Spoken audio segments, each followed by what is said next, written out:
Haemophilus aegypticus. Okay? Kaya lang we do not call it now Haemophilus aegypticus. Kasi ang pangalan na niya ngayon, Haemophilus influenzae biogroup aegyptius. Nasa handouts nyo din. Nagets? Okay. Ito yung dating pangalan. Okay? Aegypticus. And why is this significant? Bakit yan significant? Aegypticus is significant because number one, it is agent of what we call pink eye. Nagkukos ng pink eye. And what is pink eye? Pink eye is a contagious form. It is contagious form of conjunctivitis. It is a contagious form of conjunctivitis. Nagkukos ng eye infection. Okay? Which we call pink eye. So not only that, aside from causing pink eye, aegypticus is also a cause of what? Febrile disease. At pag sinabi kong febrile disease, pinaganda lang yung term, fever. Recurrent fever. And we call it what? We call it Brazilian purpuric fever. Okay? What do we call the febrile disease related kay aegypticus? We call it Brazilian purpuric fever. Dalawa, nagkukos na ng pink eye, nagkukos pa ng febrile disease. Okay? Next. Another species considered significant also, Haemophilus ducreyi. Ducreyi is significant, and this is not normal flora. Hindi ito normal flora because this is cause of soft chancre. Ang kinokos nito, soft chancre. Okay, kasama talaga yung word na soft. Kasi may hard chancre. Gets? Okay, whether hard or soft, okay, pareho yon na class? Sexually transmitted. Okay? Haemophilus ducreyi is significant kasi it causes what we call soft chancre. And soft chancre is sexually transmitted. Okay? So, isang paraan para mabilis ma-detect si ducreyi, iba nga ano yung paraan para ma-identify ang species? Biochem. Mag-culture ka. Silipin mo sa microscope. Diba? Yan yung paraan na ginagawa to identify species. In the case of ducreyi, okay, to easily detect, makakatulong sa pag-identify kay ducreyi if we look for its unique appearance, unique arrangement under the microscope. Kasi under the microscope, it's the only bacterium forming what we call school of fish appearance. School of fish, okay, appearance. In the book by Mahon, okay, so under the microscope, ano siya class? Siya yung alin? School of fish. It forms the so-called school of fish appearance. Okay, in the book by Mahon, iniba, hindi school of fish. Ang sabi ni Mahon, railroad track appearance. Railroad track appearance. What else? Sabi din ni Mahon, fingerprint appearance. Fingerprint appearance. Okay? Kung si S. aureus, seen in clusters, kung ang micrococci observed in tetrads, kung si Clostridium perfringens, boxcar morphology, si ducreyi under the microscope, it appears as gram-negative Coccobacilli na parang nakapila. Okay? Ang itsura niyan parang nakapila. Kaya nga tinawag na school of fish. So look at this picture. Ito yon. Intindihan? So ito yung tinatawag na school of fish. Okay? This is also another picture showing what we call school of fish pattern. Okay? So if during microscopy, nakita mo yung ganyan, sinisilip mo yung gram stain smear sa microscope, nakita mo yung ganyan, most likely, ang dinidil mo ay sino? Si Haemophilus ducreyi. Okay? Okay. Wala ito, yung mga susunod kong i-mention, wala sa handouts. Kaya pakinggan. Okay, ganito yun, class. Ulitin ko lang. So, say for example, ikaw yung medtech, naka-receive ka ng specimen, suspected to be positive for Haemophilus.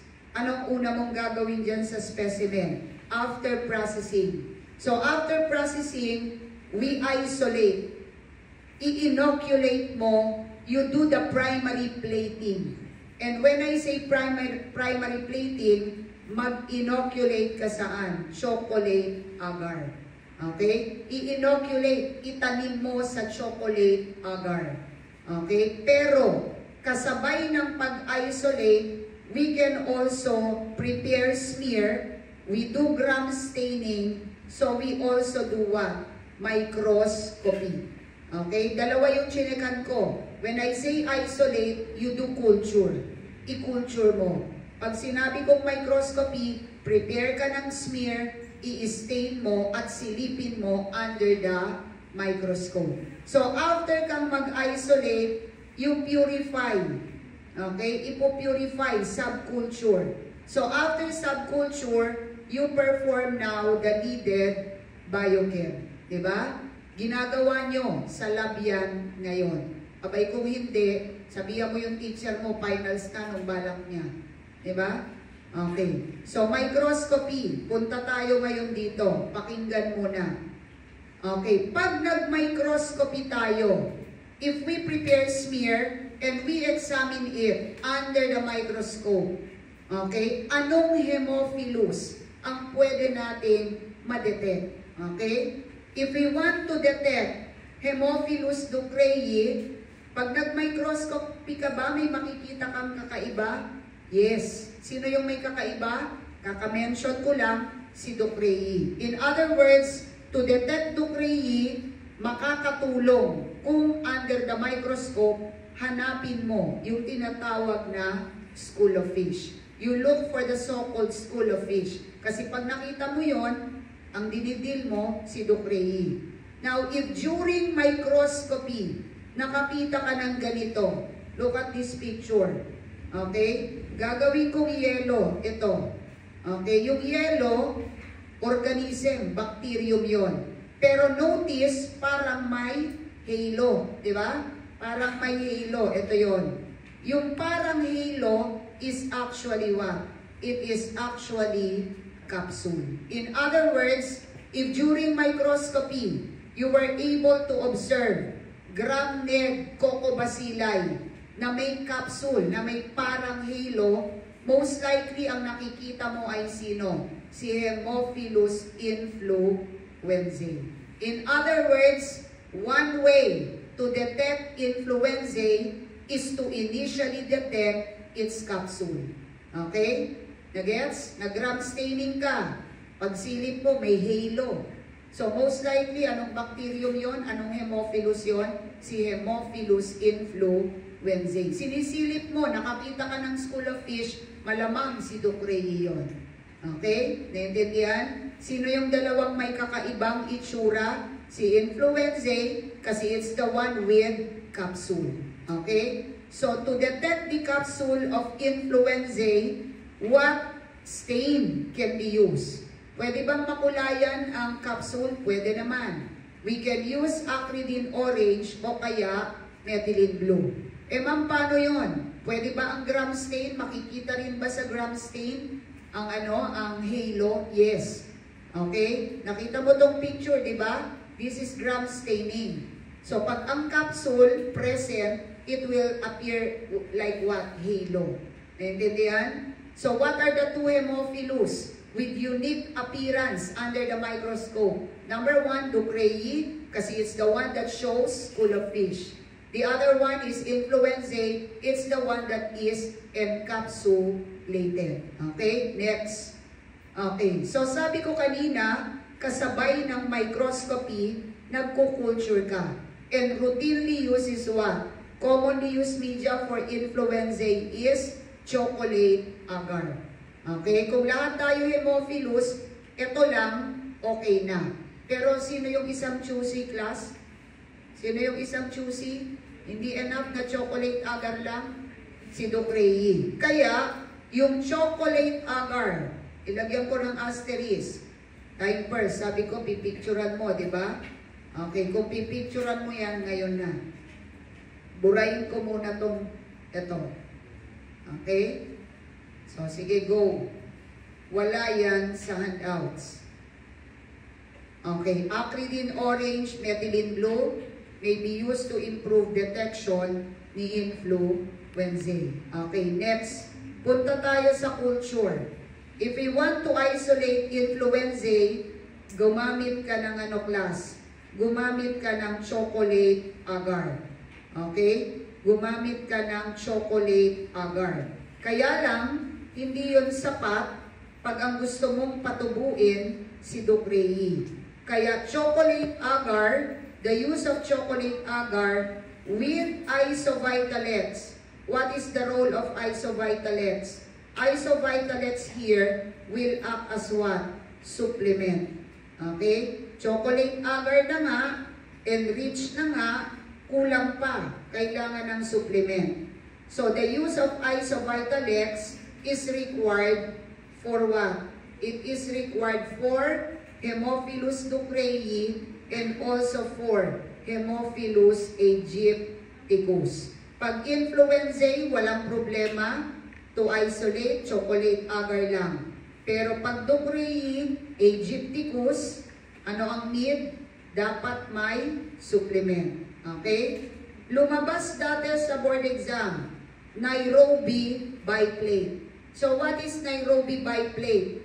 There is one place, there is one lugar in the country Kenya na ang tawag Nairobi. Nairobi is a name of a place. Nairobi, Kenya. Okay? So sa Kenya, pinangalanan nila yung media na Nairobi kasi nagkaroon ng outbreak ng Haemophilus ducreyi. So the so-called Nairobi biplate, this is actually a media, okay? This is actually a culture media also intended for what? Also intended for Haemophilus ducreyi. Okay? Haemophilus ducreyi.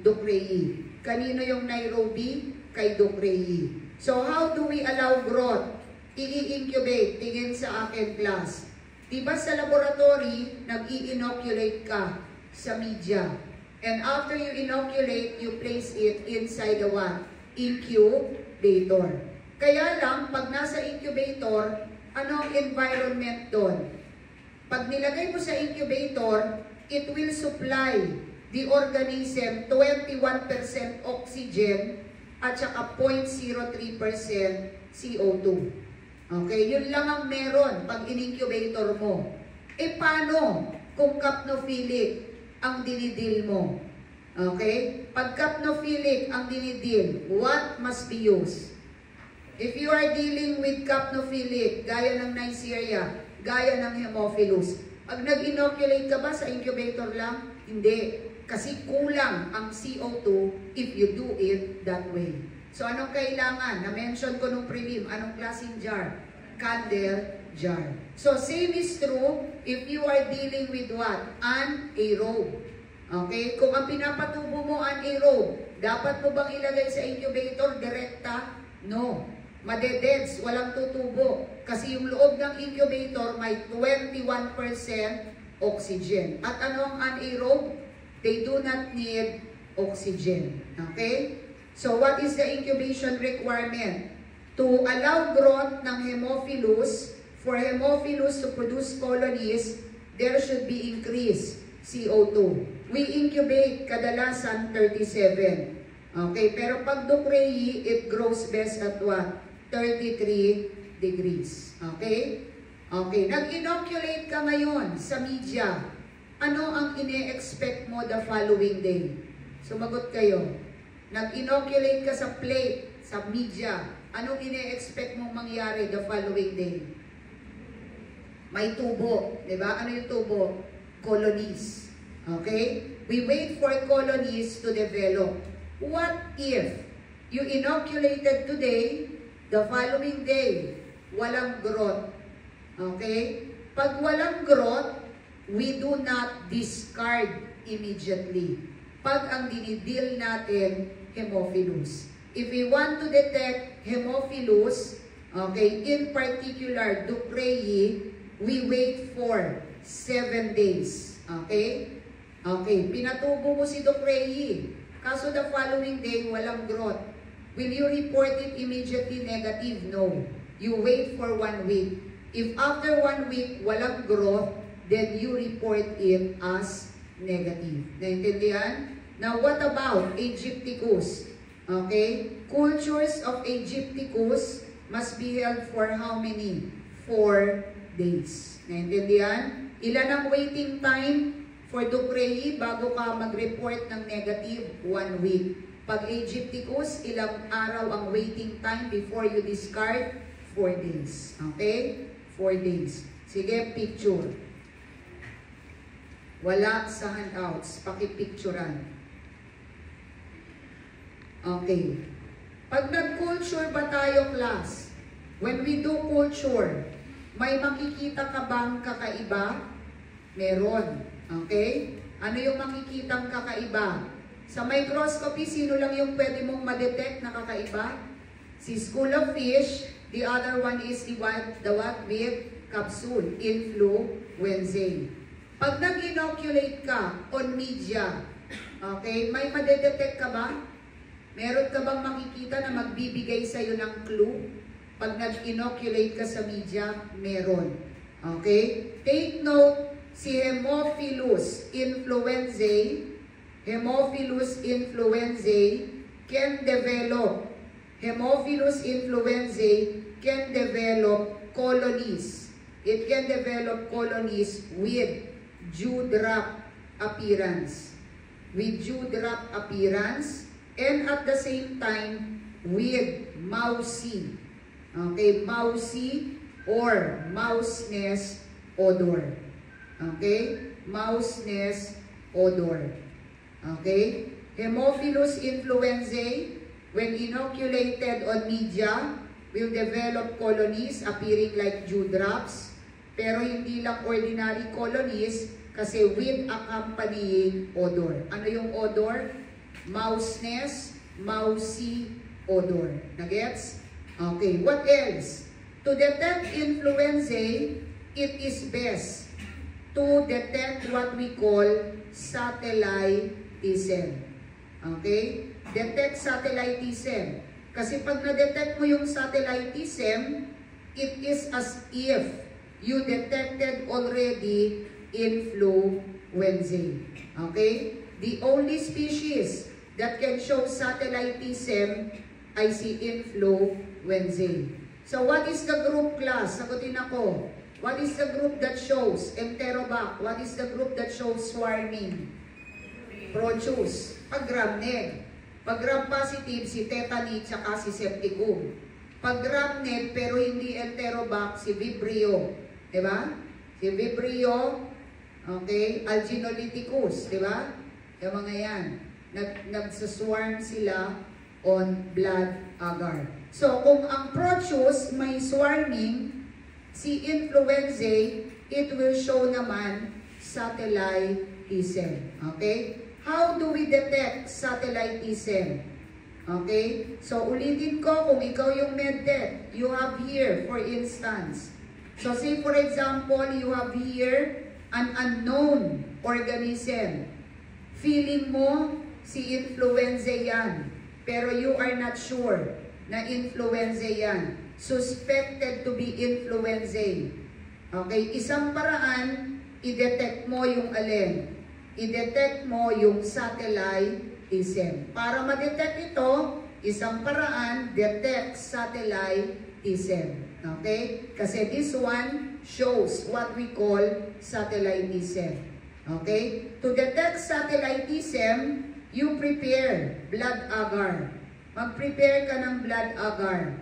You inoculate the organism suspected to be influenzae. I-inoculate mo yung unknown na feeling mo si influenzae.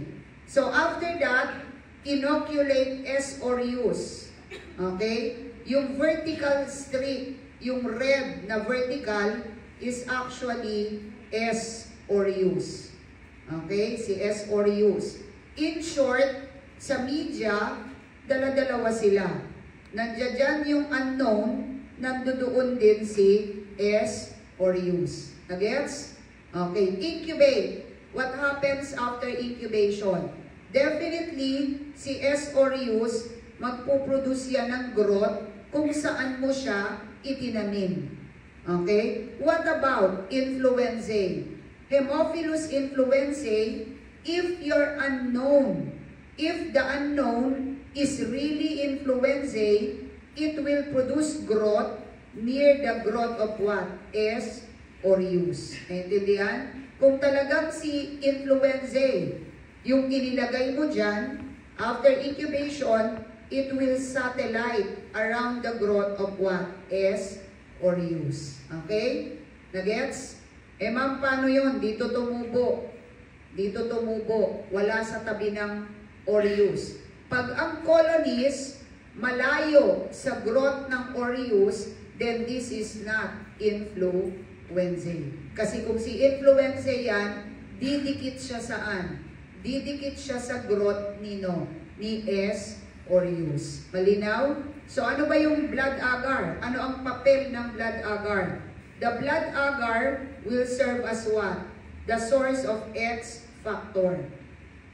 Okay? The media will supply X factor. Okay, what about si S. aureus? Si S. aureus will be the source of what? V factor.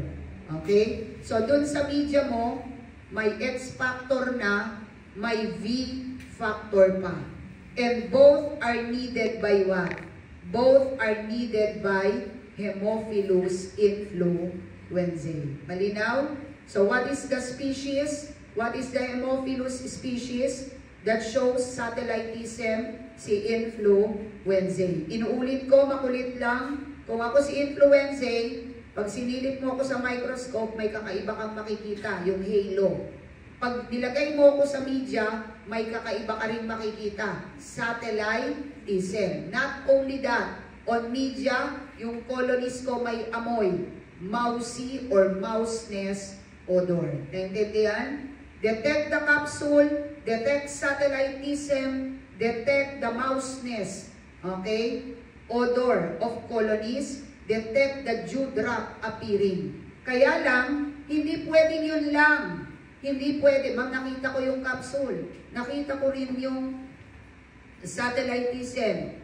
Enough ba yun to report it's positive for influenzae?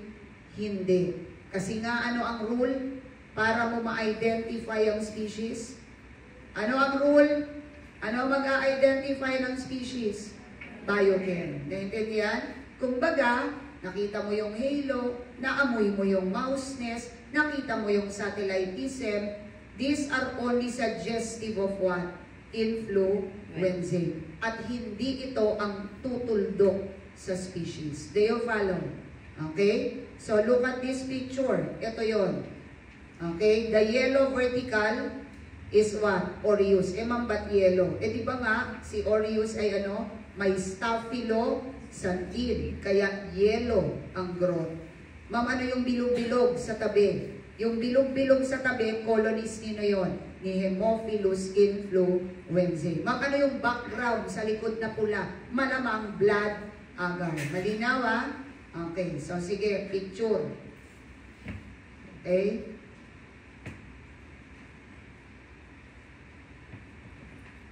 Okay na? Okay, next. Move on tayo sa next. You have this again sa handouts. Diba? Okay, ganito yung class. Under genus Haemophilus, ang bida si influenzae. The most significant under Haemophilus is Haemophilus influenzae. We call it also Pfeiffer's bacillus. We call it Pfeiffer's bacillus. Ganito yung class. Si Haemophilus influenzae, may dalawang strains.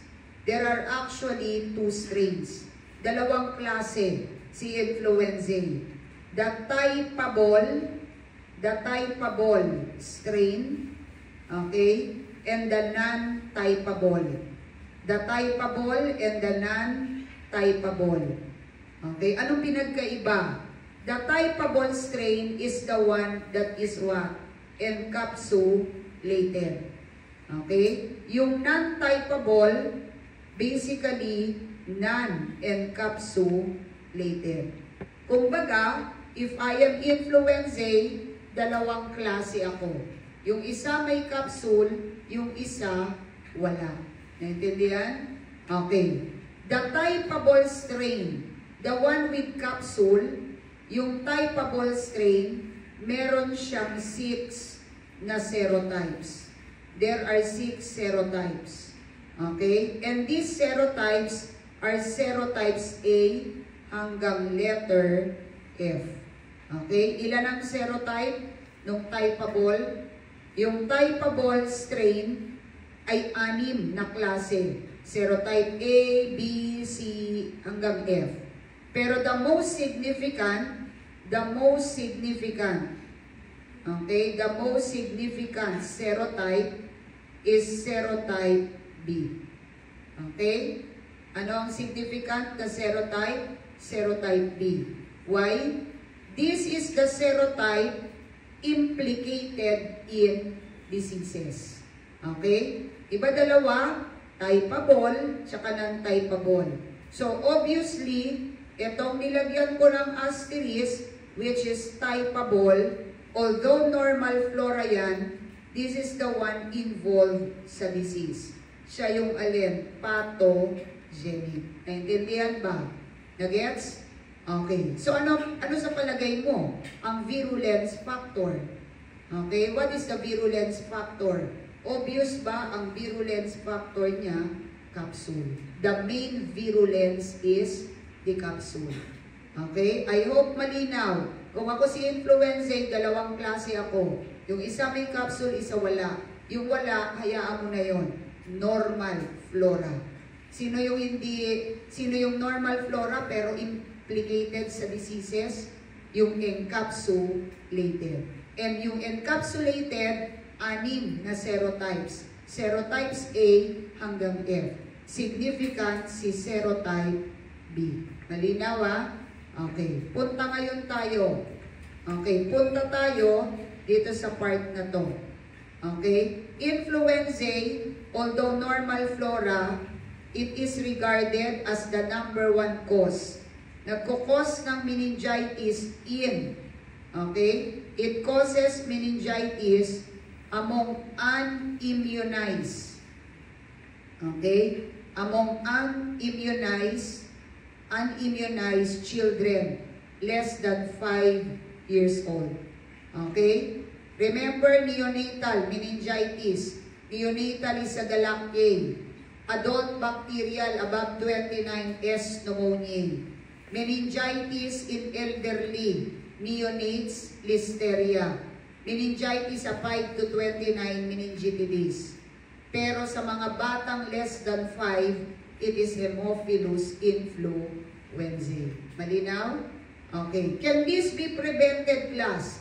Pwede bang hindi magka-meningitis yung mga bata na less than 5? Pwede ba silang hindi magkasakit ng meningitis due to influenzae? Yes. Can this be prevented? Oo. And to prevent, we give Hib vaccine. Nagbibigay ng Hib vaccine. Okay? Remember Mycobacterium. To prevent TB, anong vaccine ang binibigay? BCG, di ba? Bacillus calmette-guerin. To prevent tuberculosis, ini-injectionan ka ng BCG vaccine. To prevent meningitis due to influenzae, we give to children Hib vaccine. Ma'am, ano ba yung Hib? HI here is Haemophilus influenzae. The vaccine that is given is directed against serotype B. Naintindihan?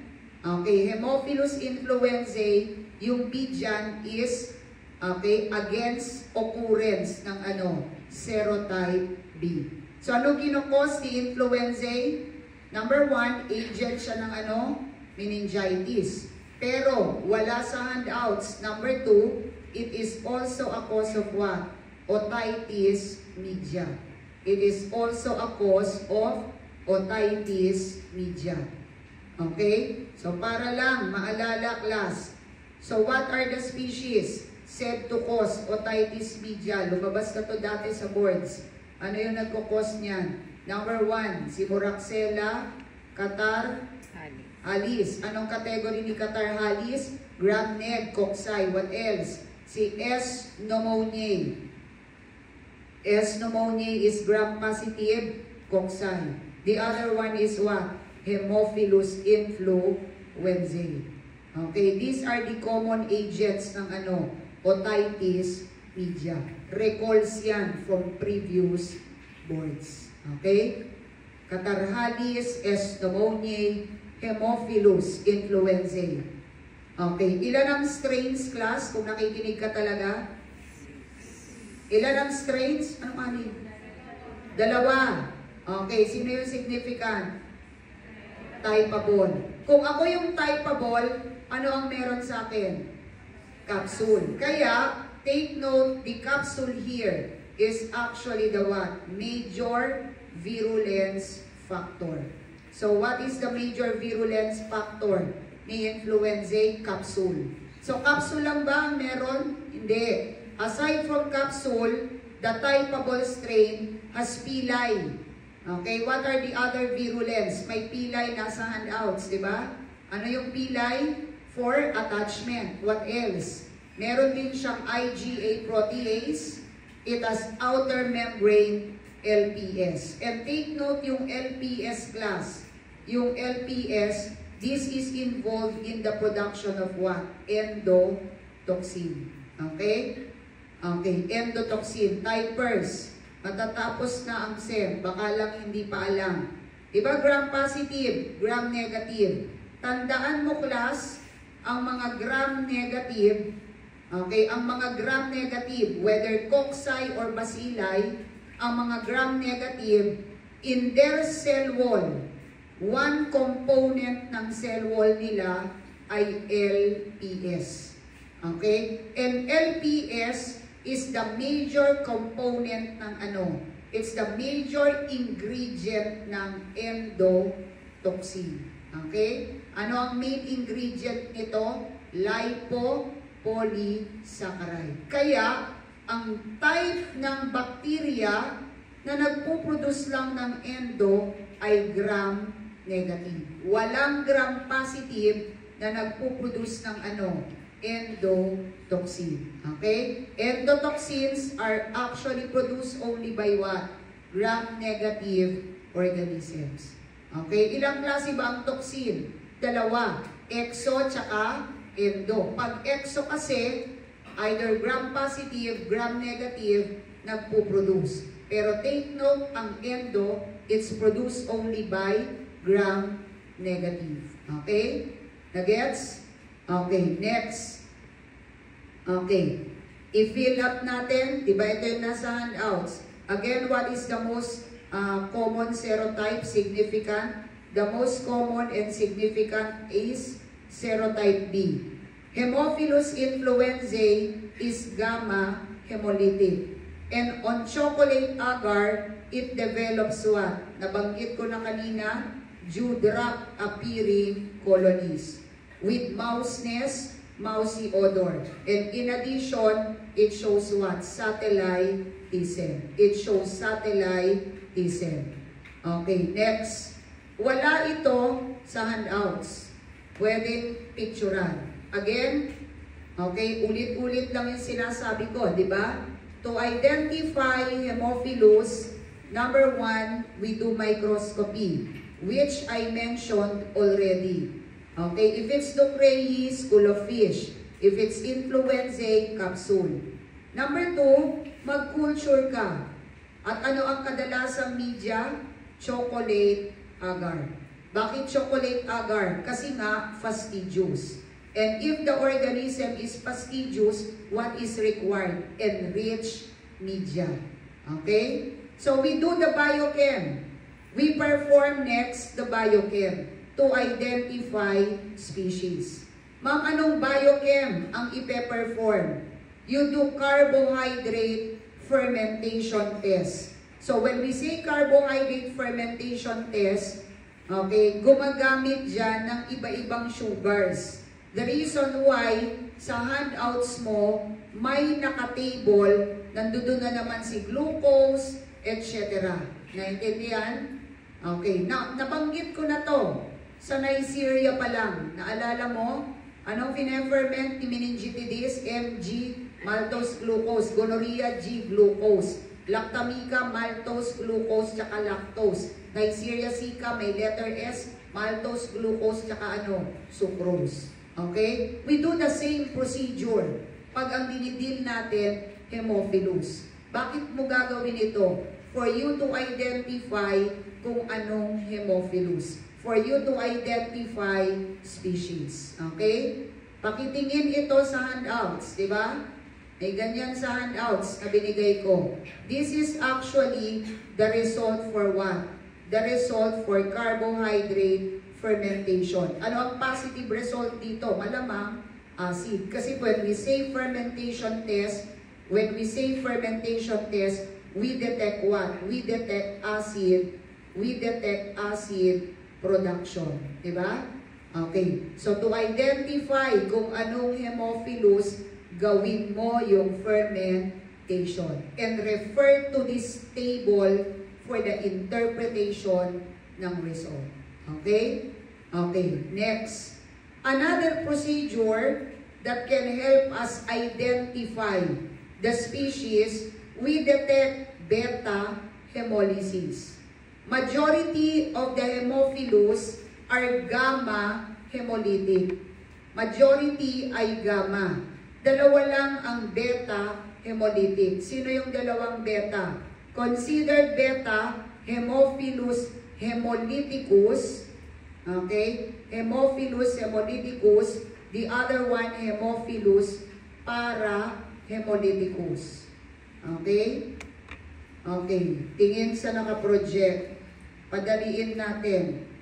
In other words, class, kung gusto mong ma-detect any of these, kung ang gusto mong ma-detect si Haemophilus hemolyticus, o kaya ito, okay, kung ito yung gusto mong ma-detect, isang paraan, detect beta hemolysis. Kasi pag nag-inoculate ka sa BAC at ang lumabas beta, then it could be this one or it could be this one. Pag nag-inoculate ka sa BAC, ang lumabas ay gamma o ano na yan? Kumbaga, eliminated na yan. Naintindihan? Makakatulong ang detection ng beta in the detection of Haemophilus hemolyticus, Haemophilus parahemolyticus. Kasi these are the only beta hemolytic Haemophilus. Okay? Next. Another way to identify kung anong species ng Haemophilus ang dinidil mo, you determine the requirement for X and V factors. Alamin mo, nagre-require ba ng X lang? Nagre-require ba ng V lang? Nagre-require ba ng both? O walang nire-require? Okay? Tandaan mo, class, kung lahat tayo rito, Haemophilus, it is not necessary na lahat tayo parehong nire-require natin yung X at V. Some Haemophilus, they need only X. May iba, V lang. Yung iba, both X and V. Pero may isa na walang nire-require, and that is the reason why tinanggal na siya sa Haemophilus. Okay? Tignan mo yung nakatable uli. You have this again in your handouts. You have here X at saka V factors, di ba? Okay. X and V factors. Sino yung walang nire-require? Si aprophilus. Okay? Hemophilus, aprophilus, does not require X, does not require V. Okay? Kaya, ano pang ginagawa niyan sa genus na yan? Diba? Na-evit. Nalipat na yan. Under what group? Okay? Nalipat na yan under Agregatibacter. Okay? Ganito. Tingin sa nakaproject. May ganito ka sa handouts, di ba? Ito. Okay? So, para madali ang pag-memorize ng Chubanes, may madali. Okay? Lahat ng may para sa pangalan. Hemophilus para influenzae, Hemophilus para hemolyticus, Hemophilus para aprophilus, they need only V. Naintindihan? So, what Hemophilus needs only V? Lahat ng may para na word sa pangalan. Naintindihan? Hindi ko na ito pipilapan. Okay? Pwede mo itong picturean. Pero itong mga chinechikan ko, hindi ko na yan susulatan. Ikaw na magsulat. Hanapin mo na lang. Diba? Okay. Sino yung nangangailangan lang ng X? Isa lang yon. At dahil isa lang, susulatin ko na. Si Ducrei. Ano lang ang nire-require ni Ducrei? X lang. Sino yung nagre-require ng V lang? Yung may mga para sa pangalan. Okay? Walang nire-require kahit ano. Not requiring X tsaka V. Okay? This is Hemophilus aprophilus. Okay? Aprophilus. At dahil walang nire-require, tinanggal na siya sa pagiging Hemophilus. We call this now as Agregatibacter. We call it now Agregatibacter aprophilus. Ano na ang pangalan niya ngayon? Agregatibacter aprophilus. Naintindihan? Sino yung na-evit? Si aprophilus. Ano na siya ngayon? Agregatibacter. At sinaulo mo yan dahil kakaquiz lang. Agregatibacter aprophilus is member of the so-called HACCP. Diba? Siya yung isa dun sa letter A. Kasi yung isang letter A, Agregatibacter actinomycetes comitans, star-shaped colonies. Diba? Okay. Requiring both X and V. Ano ang mnemonic? Okay. Ano ang mnemonic? Yung H, A, I. Ano yung letter H? Okay. Ano yung letter H sa HAI? Hemophilus. Okay. Ano yung letter H doon, class? Okay. Yung letter H dito, Hemophilus hemolyticus. The letter A is Hemophilus aegypticus. The letter I is Hemophilus influenzae. Okay? So, makulit lang. Pag para, ano lang ang kailangan? V. Okay? Pag X and V ang need, ano ang mnemonic? HAI. Okay? Pag X lang, class, si Ducrei lang. Okay? Sino yung na-evit? Aprophilus. Ano ng pangalan? Agregatibacter aprophilus. Okay? Okay. Kaso ang tanong, tingin uli sa nakaproject. Paano ko ba malalaman kung positive o negative? Okay? Anong procedure? Okay, ma'am, sinaulo ko na yan ang table. Sa ulado ko. Ang tanong, paano mo malalaman? Halimbawa, ito yung bacterium binigay ko sa'yo. How will you know? What procedure will you do to determine ano ang need? X ba? V ba? Or both? How will you do it? Dalawang paraan. To detect requirement for X and V, number 1, you can use commercially available X and V strips. Pinicturean mo to kanina, di ba? To detect requirement for X and V, gumamit ka ng strip. May nabibiling commercial X and V strips. Okay? Medyo mahal yon. Okay? Another way, you perform DALA test. Other term for this is porphyrin test. Okay? Pwedeng ito, Pwede rin naman letter B, kung saan ka masaya. Okay? So, unahin ko muna yung strip. Okay? Ano ang procedure? Ganito yon. Okay. If you will use, say for example, you have here again, unknown organism. Okay? Identified as Haemophilus. Kaya lang you want to identify kung anong species. Okay? You determine requirement for X. So, to determine requirement for X, you prepare plain agar. Mag-prepare ka ng plain agar. Okay? Inoculate the organism to be tested. So, after that, you apply commercial strips.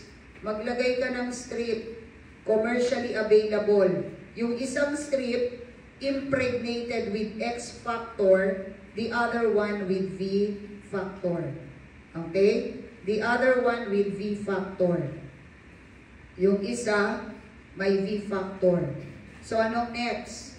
After that, you incubate.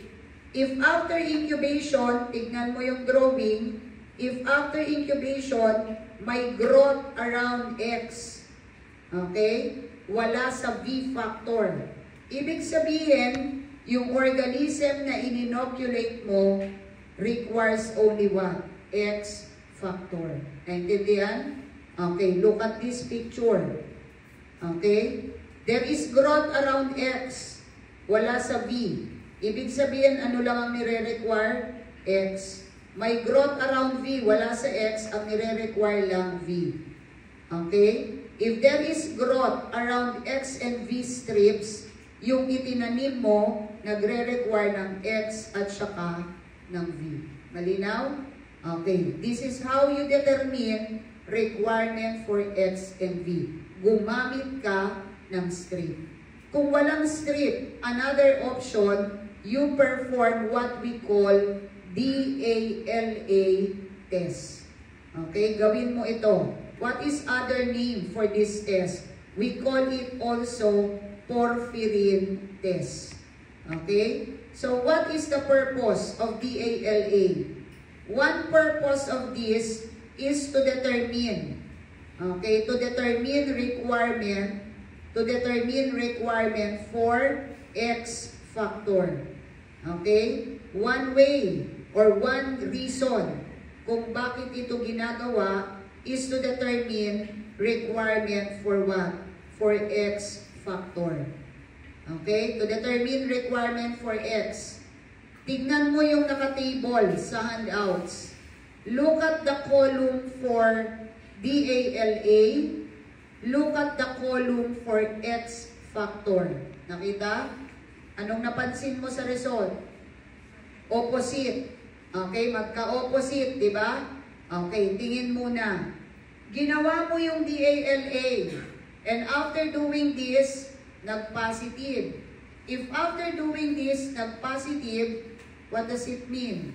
Ibig sabihin, yung tinatest mo does not require X factor. Okay? Ginawa mo to, negative. Anong ibig sabihin? Nagre-require siya ng X factor. Naintindihan? Nag-perform ka ng DALA positive, kaya sa X factor negative, hindi siya nagre-require. DALA negative, tignan mo yung column ng X positive, ibig sabihin nagre-require. Malinaw ba? Nagets? Okay. What else? Another purpose of DALA test is to determine the ability of the organism to produce the needed enzyme to convert this one sa dalawang end products. Okay? Ginagawa mo to para malaman kung yung bacteria ba nagpo-produce ng enzyme to convert this one into two end products. Ano yung dalawang end products? Porphyrin and also porphobilinogen. Okay? So, dalawa yung end products. So, after doing the test, dalawa yung i-detect. Ito o kaya ito. Isa lang ang ma-detect positive. Naintindihan? no need to detect both. So to detect porphobilinogen, for us to detect the porphobilinogen, ma'am, ano ba kasi yung porphyrin? Ano yung porphobilinogen? These are the end products. Okay? Kung ang tinetest mo, wala nung enzyme, hindi yan mapuproduce. Okay? Kung yung tinetest mo na bacteria, merong enzyme para ma-convert ito dito sa dalawa, after doing the test, meron ito at meron din ito. Okay? So to detect porphobilinogen, to the sample, we add COVAX reagent. Okay? Ano ang required reagent to detect porphobilinogen? Papatakan mo yung test sample ng COVAX. And what is considered positive? Development ng red color. Okay? Ma'am, na-detect ko na yung porphobilinogen. Need pa bang i-detect si porphyrin? Hindi na. Naintindihan? Okay. Ma'am, walang COVAX. Pwede bang porphyrin ang i-detect? Yes. To detect porphyrin, you expose it sa UV. Okay? So, anong positive class? If porphyrin is present, it will show what? Red fluorescence. Okay? Detection ng porphyrin will require exposure saan? Sa UV. Detection ng porphobilinogen will require addition naman ng COVAX. Okay? Okay, next. We move on now. Baka nakatulog ka na, tapos na tayo sa Haemophilus. Again, when I say fastidious, okay, dapat ang naiisip mo, Haemophilus at saka Neisseria. Even strep, considered yan as fastidious. Okay? Move on tayo sa tinatawag na ELA group. Okay? ELA. Ano yung mga ELA? Bordetella, Brucella, Francisella, Legionella, Pasturella. Okay? All ELA, all members of ELA require special media for growth. They require special media for growth. Okay? They need special media. Tutubo ba yan sa nutrient agar? Hindi. Bakit hindi? Kasi they are also fastidious. They have special requirements. Okay? They have special requirements. Ang Mycobacterium, fastidious ba? Malamang. Kasi anong need? Egg. Malinaw? Ang Mycoplasma, are they fastidious? Oo. Kasi anong need? Sterol. At kababanggit ko lang, Haemophilus ay fastidious kasi anong need? X at saka V factors. Okay? Okay. Yung ELA, they have special requirements. So the first group is Bordetella. And under Bordetella, sa handouts mo, may tatlong species. Bordetella pertussis, parapertussis, Bordetella bronchi septica. And all Bordetella are involved sa respiratory disease. Okay? Lahat ng Bordetella, they cause respiratory disease. The reason why to detect, usually submitted for testing, is nasopharyngeal swab. Okay? So what is usually submitted for testing? Nasopharyngeal swab. So what are the characteristics ng Bordetella? So number one, Bordetella are said to be what? Strict aerobes. They are all non-motile. The only motile Bordetella, si bronchi septica. Okay? So if we receive specimen suspected again to be positive for Bordetella, what media, okay, do we need to use? Saang media mo siya i-inoculate?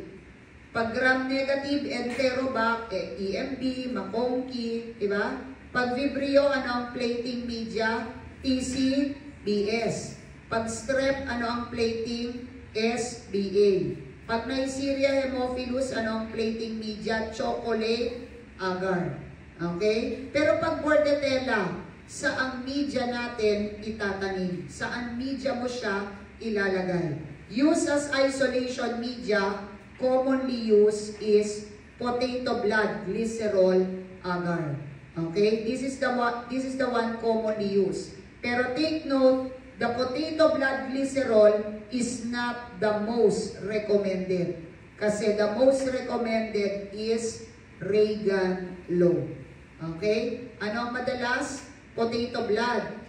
Okay? Pero ang pinaka-okay, Reagan Law. Okay? Sa totoong buhay, anong ginagamit?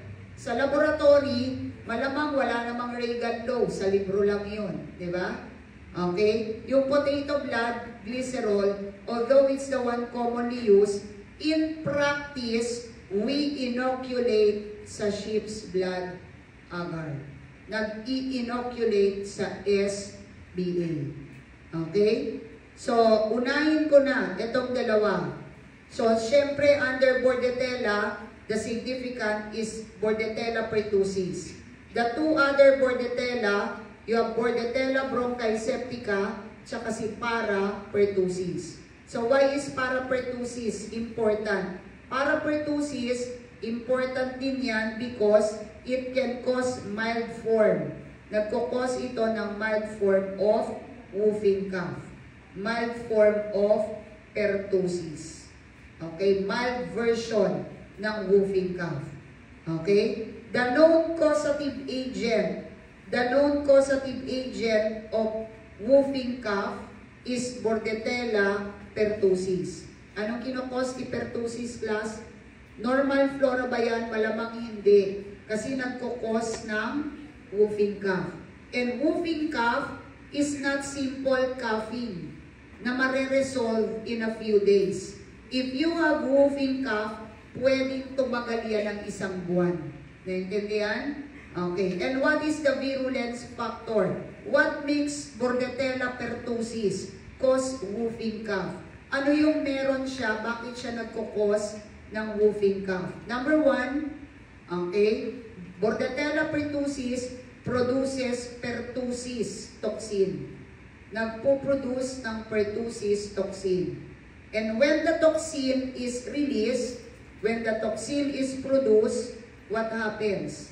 Okay? Kung ako yung organism, nagpo-produce ako nito, this toxin will promote secretion. Okay? This will promote secretion of mucus. This will promote secretion of mucus. Okay? So, lalong dadami yung plema. At dahil dadami yung plema, lalo kang uubuhin. Naintindihan? What else? Another virulence factor number 2 is FHA. Okay? Ano yung FHA? FHA stands for filamentous. Okay? It stands for filamentous hemagglutinin. Okay? Meron din siya nito. Filamentous hemagglutinin. Okay? And what is the function of this? Okay? The FHA will promote attachment. Okay? It will promote attachment. So, yung organism, lalong didikit sa respiratory tract. Okay? So, bukod sa maplema ka na, yung bacterium nandiyan pa nakakapit, okay, making coughing again more severe. Okay? So, what are the stages ng whooping cough? 3 stages. So, like what I've said, ma'am, bakit may stages? Kasi nga isang buwan kang may ubo. Naintindihan? So, what are the stages ng whooping cough? Number 1, catarrhal. The catarrhal phase is characterized by what? Flu-like symptoms. Flu-like symptoms. So, initially, parang trangkaso. Okay? So, during the initial stage, during the catarrhal, di ka pa masyadong inuubo. Okay? Yung pag-ubo, hindi pa matindi, hindi pa frequent. Okay? Pero kahit flu-like symptoms pa lang, class, dito, okay, this is the stage wherein the patient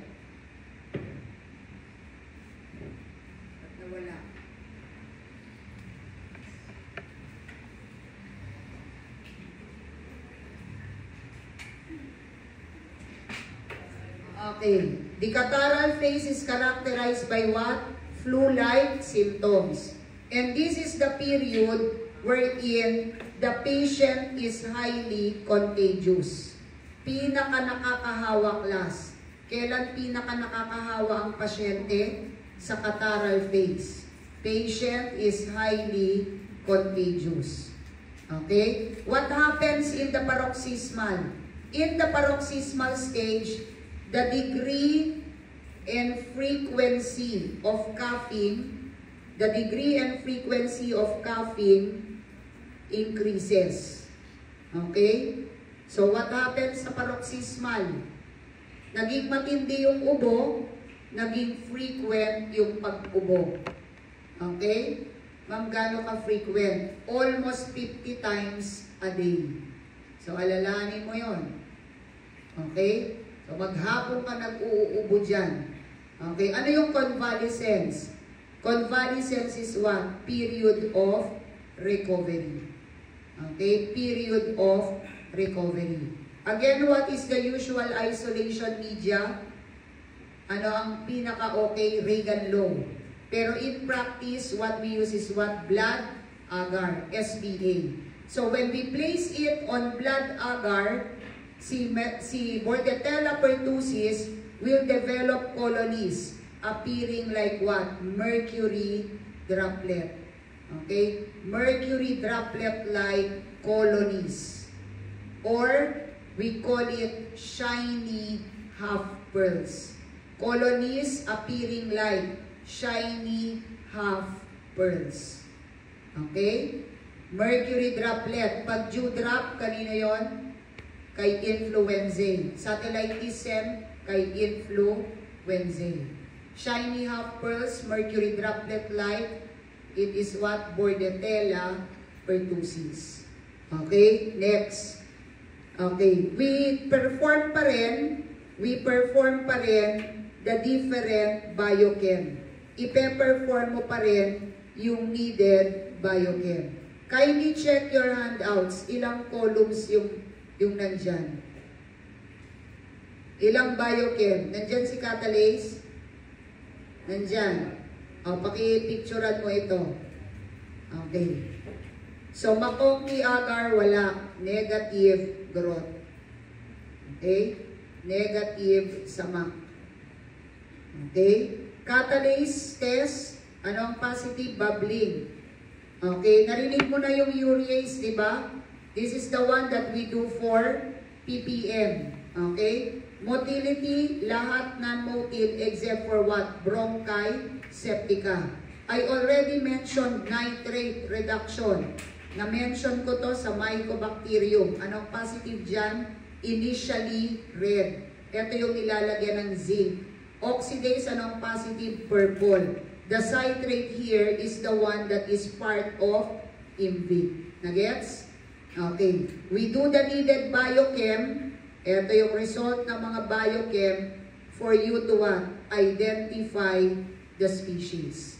Okay? Next. Another ELA. Okay? Itong part na to, nasa handouts. Tama? Okay. Pasteurella is another ELA group. Okay? Under this, the species is Pasteurella multocida. Okay? Pasteurella multocida is considered zoonotic. Zoonotic kasi it can infect man and it can also infect animals. Okay? In man, it causes wound infection. Okay? In man, ano ang kinokos? Wound infection. Okay? Ang kinokos sa man, wound infection, which we call animal bite wound. We call it animal bite wound. Okay? Kasi pagka human bite wound, that is what? Sino yung human bite wound? Legionella. We call it also clenched fist wounds. Okay? Okay. One way to detect si Pasteurella, we consider its appearance under the microscope. Kasi under the microscope, it shows bipolar staining. It shows bipolar staining. When we say bipolar, ito yon, yung magkabilang dulo ang nakukulayan. Okay? The bipolar staining will give rise to what we call safety pin appearance. Okay? It will give rise to what we call safety pin appearance. Okay? Pasteurella multocida, animal bitune, ang kinokos. Under the microscope, it assumes safety pin appearance. Pero it is not enough na nakita mo lang yung bipolar staining. Kasi still, you need to do the needed biochem. Okay? Pakipicturan uli itong part na to. Although yung iba rito, sa nakaproject na nandoon na sa kanina. Diba? Pasteurella is gram-negative bacilli. It is non-motile, can live with or without air. As mentioned, it forms the so-called bipolar staining. Biochemically catalase oxidase positive. ODC is what, class? Ano yung ODC? Ornithine decarboxylase. Okay? ODC, indole positive, non-hemolytic sa SBA. When we place it sa media, it will develop colonies with, okay, musty odor. Okay? Ang nasa libro, musty odor. Pre-pandemic board exam, tinanong yan. Pero ang ginamit, hindi musty odor. Okay? Ang sabi, it can develop colonies with mushroom smell. Okay? Mushroom smell. Okay. Diba? Bleach light, kakatapos lang ng quiz. Sino si bleach light? Si Echinella. Sino si ammonium cyanide? Si Chromobacterium viola. Si overripe grapes, si Pseudomonas eruino. Si fruity, si Alcaligenes fecalis. Diba? Okay. Amoy medya, sino si amoy medya? Si S. aureus. Amoy bukid, freshly plowed field, Sinocardia. Diba? Okay. Mushroom smell, sino yan? Okay. Si Pasteurella. Okay. Next. Another Ella is Francisella. Okay. So, under this is Francisella tularensis. So, si F. tularensis, friends yan. Okay. Tropa yan nino class.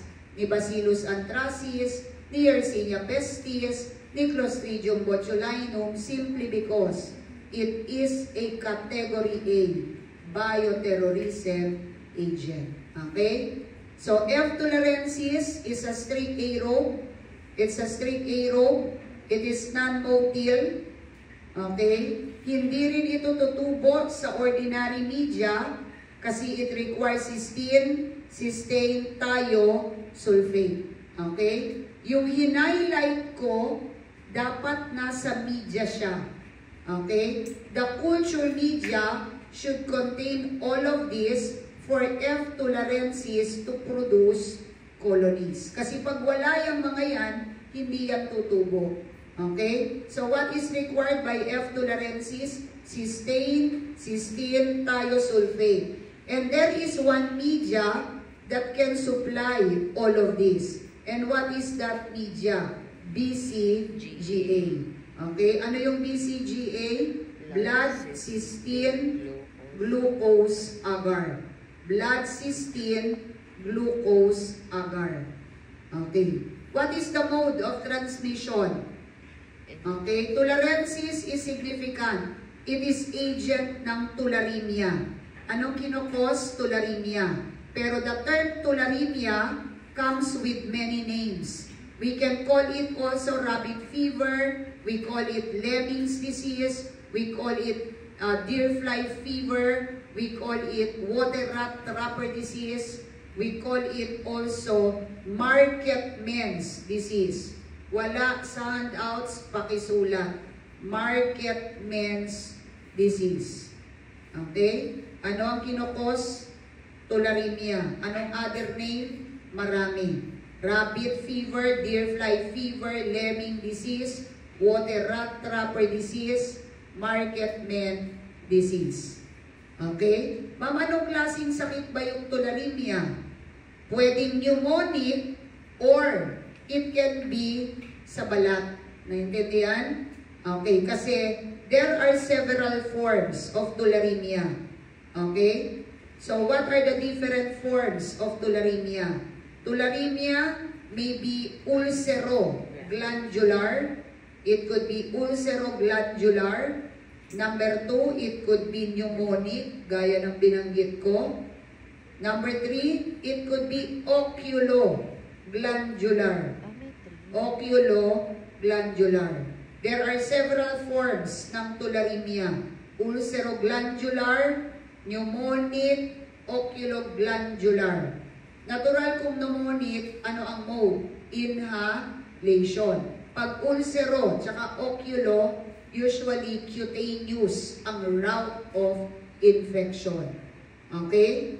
E ma'am, pag pneumonic, anong specimen ang i-collect from the patient? Pag ulceroglandular, anong specimen ang i-collect? So obviously, dapat iba-iba yung specimen, di ba? Kasi iba-ibang forms.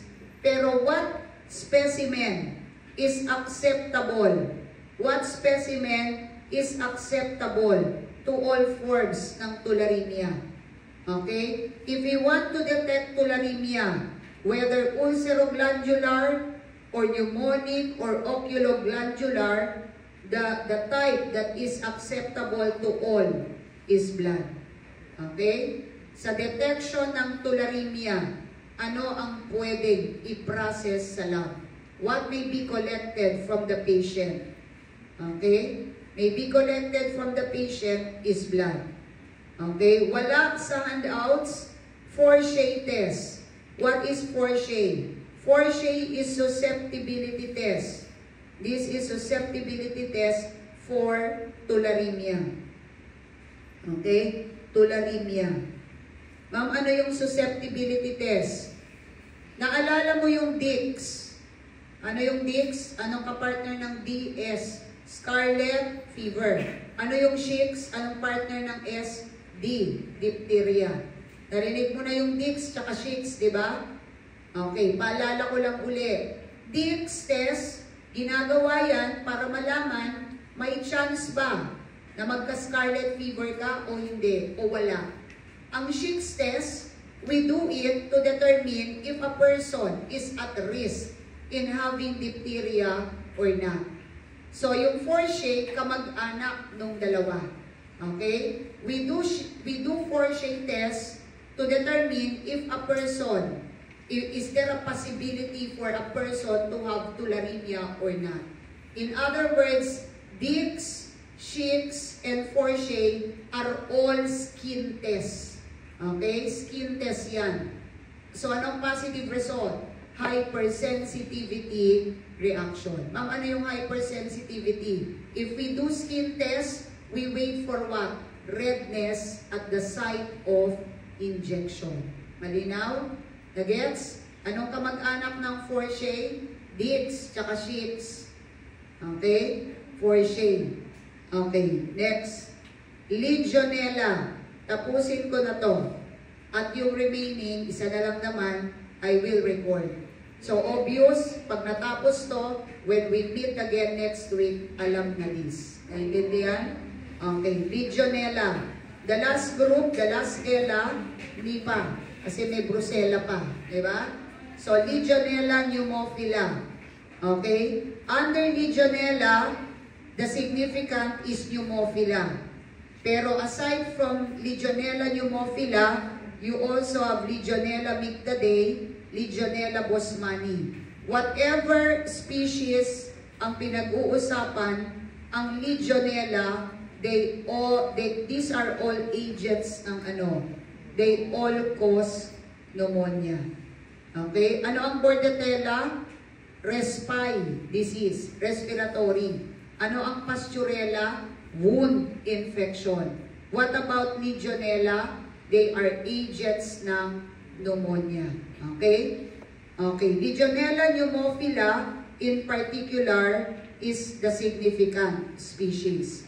Okay? Kasi si Legionella is the one that can be isolated.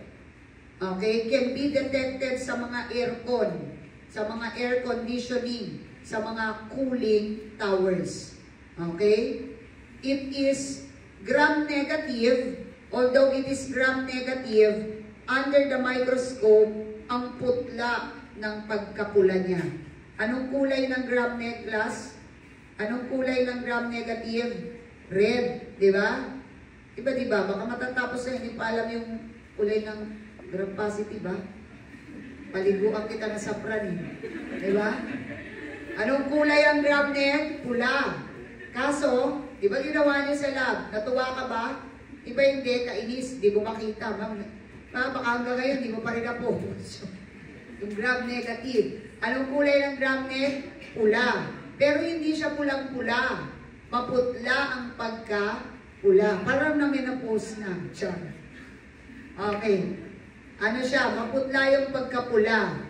Pero pwede bang ma-improve yung pagka-red ni Legionella? Yes. Palitan mo yung safranin. Ano ang pwedeng pamalit? 0.1% fuchsin. Ma'am, ba't sabi nyo noon carbol-fuchsin? Ba't sabi nyo noon basic fuchsin? Same lang yun. Naintindihan? Either you replace safranin with basic fuchsin or tagalan mo yung staining time. Okay? We prolong the contact of the stain to the organism. Okay? Prolong the contact time. Gaano katagal? Gawin mong 3 to 5 minutes. Okay? 3 to 5 minutes. Okay. To isolate Legionella, okay, tandaan mo class, si Legionella, ang required niya, L-cysteine. Okay? Anong requirement ng F. tularensis? What is needed by tularensis? Cysteine, cysteine, at saka thiosulfate. What is needed by Legionella? Ang Legionella, ang kailangan niya, L-cysteine. The reason why, if we want to culture Legionella, dapat ang media merong L-cysteine. And what media can be used? We use naman BCYE. So ano yung BCYE? BCYE is buffered charcoal, okay, buffered charcoal yeast extract. Okay? Buffered charcoal yeast extract.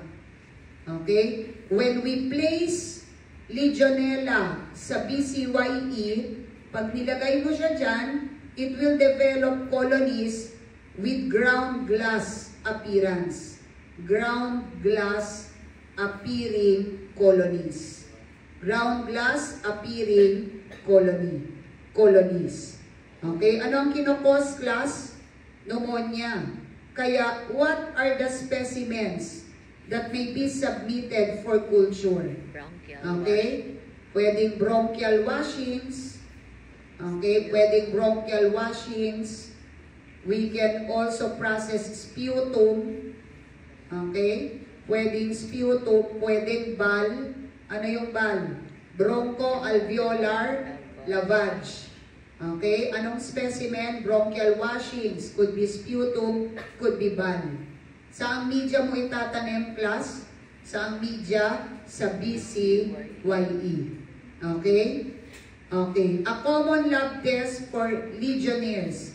Ano ang common lab test? Which is also the rapid test. Okay? Urine antigen test. Dito ko lang sinulat.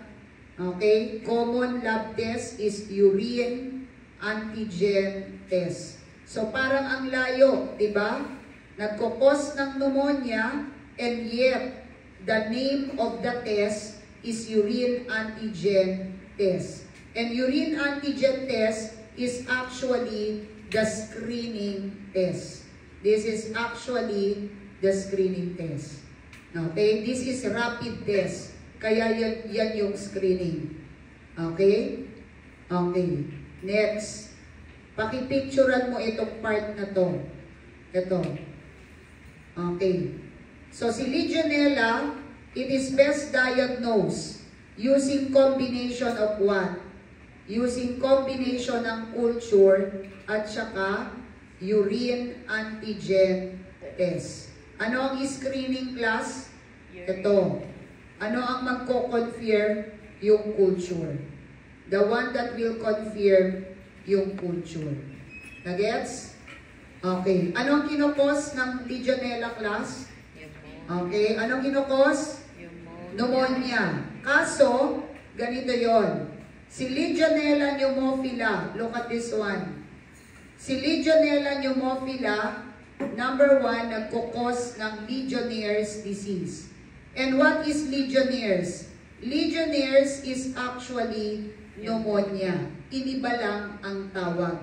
So instead of saying nagkukos ng pneumonia, nagkukos siya ng Legionnaire's disease. Legionnaire's is also pneumonia. Pero aside from Legionnaire's, number 2, Legionella pneumophila can also cause Pontiac fever. Yung number 1 tsaka number 2, magkaiba. Kasi yung Legionnaire's, pneumonia yon. Okay? Pontiac fever is actually febrile disease. Lagnat. Naintindihan? Ilan ang kinukos? Hindi lang isa. Dalawa. Pneumonia, which we call Legionnaire's. The other is febrile disease, which we call naman Pontiac fever. Okay? So, wait for the recorded for brucella. Kapiranggot na lang naman yan. Okay? Tsaka yung rat bite fever. Okay?